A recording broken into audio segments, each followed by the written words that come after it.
আজকে আমার রেসিপি গরুর ভুঁড়ি ভুনা বা বট ভুনা, যে নামেই ডাকেন না কেন। আজকে আমার রেসিপি ফলো করে রান্না করলে এক তো আপনি পাবেন না কোনো গন্ধ, দ্বিতীয়ত এই স্বাদ মুখে লেগে থাকবে সারা জীবন। তাহলে আর দেরি না করে চলে যাই আমাদের রেসিপিতে। আসসালামু আলাইকুম, কেমন আছেন সবাই? আমি এশা, ওয়েলকাম টু স্টোরি অফ এশা।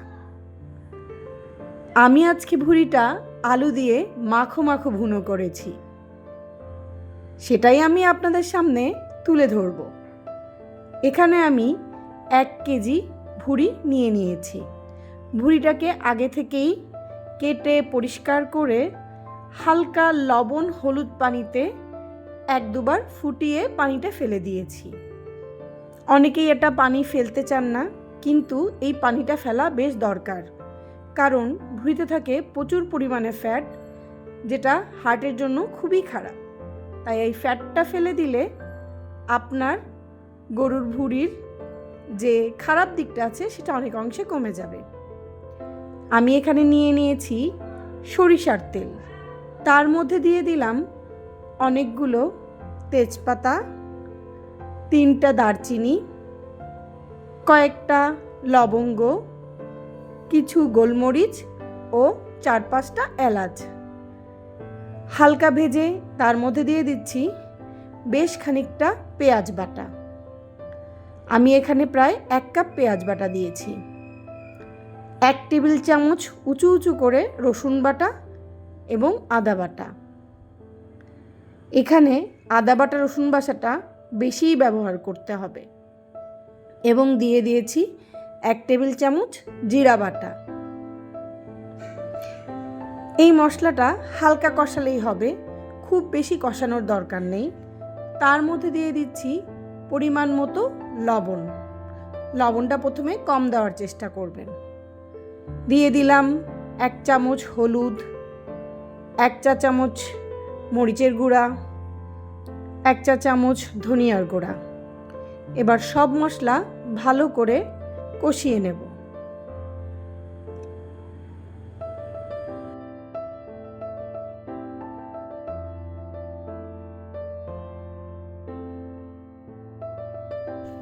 ভালো করে কষানোর পরে এর মধ্যে দিয়ে দেব ভুঁড়িগুলো।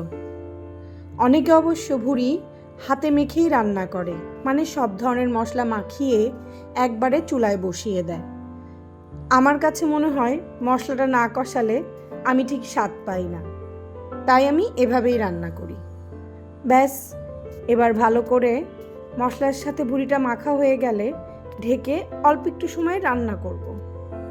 যেহেতু আমি আগেই ভুঁড়িটা ভাপে করে পানিটা ফেলে দিয়েছি, তাই এখানে খুব বেশি পানি উঠবে না।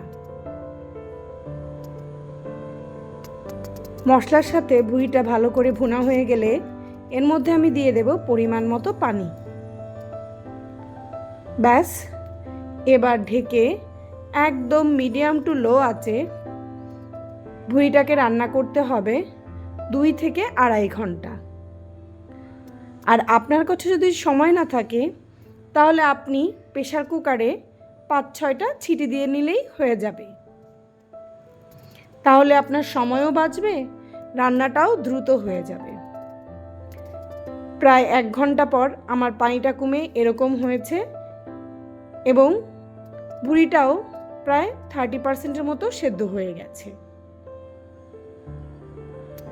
আমি আবার ঢেকে দিচ্ছি এবং লো হিটে রেখে দিচ্ছি আরও 1 ঘন্টা। এখন দেখুন আমার ভুঁড়ির রং, ভুঁড়িটা প্রায় সেদ্ধ হয়ে গেছে এবং মশলাটাও মাখো মাখো হয়ে এসেছে।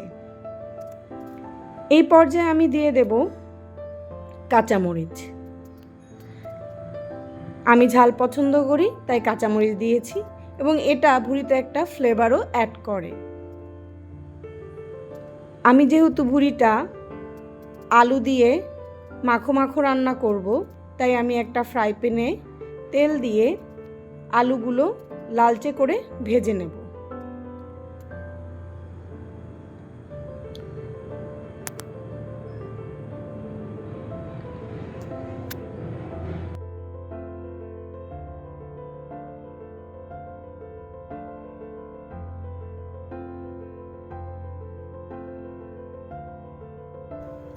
আমার আলুগুলো ভাজা হয়ে গেছে, এগুলো এবার উঠিয়ে নেব।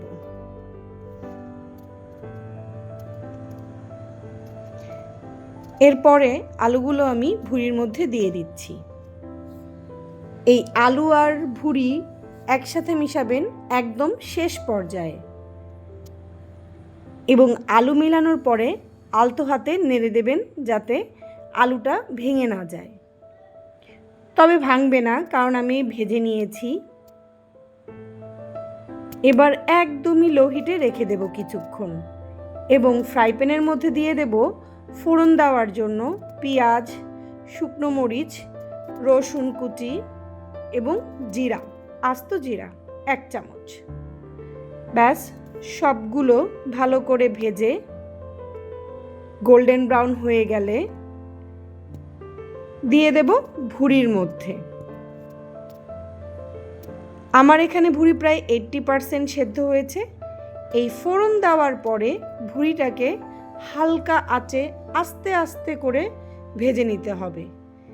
এখন আর ঢাকনা দেওয়ার দরকার নেই, আপনি আলতো হাতে হালকা করে ভাজতে থাকবেন। প্রায় 20 থেকে আধা ঘন্টা এরকম ভাজা ভাজা করলেই দেখবেন সুন্দর তেল উপরে উঠে এসেছে এবং ভুঁড়িটা এক ধরনের কালচে ব্রাউন কালার ধারণ করেছে। তখনই বুঝতে পারবেন আপনার ভুঁড়ি বা বটভুনা হয়ে গেছে। ভিডিওতে খেয়াল করলেই বুঝতে পারবেন আলুগুলো একটাও ভাঙিনি, ভুঁড়িগুলোও সফট হয়ে এসেছে